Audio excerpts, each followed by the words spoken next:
என்னுடைய காலேஜ் டேஸில் எனக்கு என்னுடைய அப்பாவோட புத்தக கலெக்ஷனில் இருக்க ஒரு புத்தகத்தின் மூலியமா எனக்கு இன்ட்ரடியூஸ் ஆன ஒரு பர்சன். நான் ஃபஸ்ட்டு படிக்கும்பொழுது அவர் மேலே ஏற்பட்ட ஒரு க்ரஷ்ன்றது இன்னைக்கு வரைக்குமே எனக்கு இருக்குது. அவர் மேலே அந்த காதல் அன்புன்றது இன்னைக்கு வரைக்குமே இருக்குது. ஸோ இந்த பர்சன் மீது எல்லோருக்குமே ஒரு அன்பு, தனிப்பட்ட அன்பு கண்டிப்பாக இருக்கும். நம் நாட்டை சார்ந்தவர் இல்லை, ஆனாலும் நம்மளுக்கு இருக்கும். ஒரு மெஜஸ்டிக் லுக்கு, அந்த 2 வீலர் ஓட்டும்பொழுது ஒரு மெஜஸ்டிக் லுக் இருக்குது இல்லையா? அந்த ராயல் என்ஃபீல்டு நிறைய பேர் யூஸ் பண்ணுறாங்க, இந்த ரோட் ட்ரிப் நிறைய பேர் போகிறாங்கன்னா இவர் தான் அதுக்கு ஃபஸ்ட்டு ஒரு அடிக்காலாக இருந்திருப்பாருன்னு எனக்கு என்றைக்குமே தோணிகிட்டே இருக்கும். இவரால் தான் இதுக்கு மெஜஸ்டிக் லுக் கிடச்சிச்சா, இவரால் தான் இந்த கிரேஸ் இந்த வண்டிக்கு கிடச்சிச்சா அப்படின்னு சொல்லி தோணும். இப்போ நிறைய பேருக்கு புரிஞ்சிருக்கும் நான் யாரை பற்றி பேசுகிறேன்னுட்டு.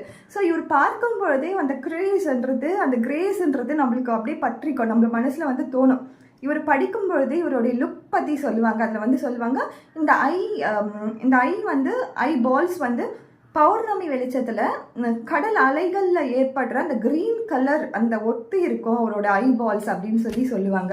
இவர் பார்க்கும் பொழுதே நம்மளுக்கு அந்த அளவுக்கு ஒரு ஹாப்பினஸும் ஒரு விதமான காதல் இவர் மீது தானாகவே வந்துடும். இவர் ஒரு madness of the madness person கூட சொல்லலாம். பைத்தியகாரத்தனம் செய்யக்கூடிய ஒரு மனிதராக கூட இவரை நம்ம சொல்லலாம். பட் இவரோட ரெவல்யூஷன் பண்ண மாதிரி எல்லோருமே தேசத்துக்காக நம்ம உழைக்கலாம். நம்ம தேசம், நான் பிறந்தது இந்த தேசத்துக்கு தான், எனக்கு அந்த உணர்வு இருக்குது அப்படின்னு நம்ம பேசலாம். ஆனால் மற்ற தேசத்தின் மீதும் மற்ற மனிதர்கள் மீதும் அன்பு காட்டணும் அப்படின்னு சொல்லக்கூடிய ஒரு மனிதராக தான் இவரை நம்ம பார்க்க முடியும். அந்த அளவுக்கு ரெவல்யூஷன் பண்ணியிருக்காரு, அந்த அளவுக்கு போராளியாக இருந்திருக்காரு இவரை மாதிரி. அதனால தான் மேட்னஸ் ஆஃப் தி மேட்னஸ் அப்படின்னு நான் இவரை சொல்கிறேன். பைத்தியகாரத்தனத்தோட உச்சினா இவரை மட்டும்தான் நம்மளால சொல்ல முடியும். இவர் கடைசியாக ஒரு ரிவல்யூஷனுக்கு போகிறாரு, ஒரு போராளியாக ஒரு போராட்டத்திற்கு போகிறாரு. ஒரு நாட்டுக்கு போய் நான் ஹெல்ப் பண்ணி அவங்களுக்கு இண்டிபெண்டன்ஸ் வாங்கி தர போகிறேன்னு போகிறாரு. அப்போ அவரோட ஃபேமிலிக்கு லெட்டர் எழுதுறாரு, அவங்க ஒய்ஃப்க்கு எழுதுறாரு, அவங்க பசங்களுக்கு எழுதுறாரு, அவங்களோட கவர்மெண்ட்டுக்கும் எழுதுறாரு. நான் இந்த புத்தகத்துல இருந்து ஒரு வரிகளை மட்டும் நான் படிக்கிறேன், இதை பாருங்க.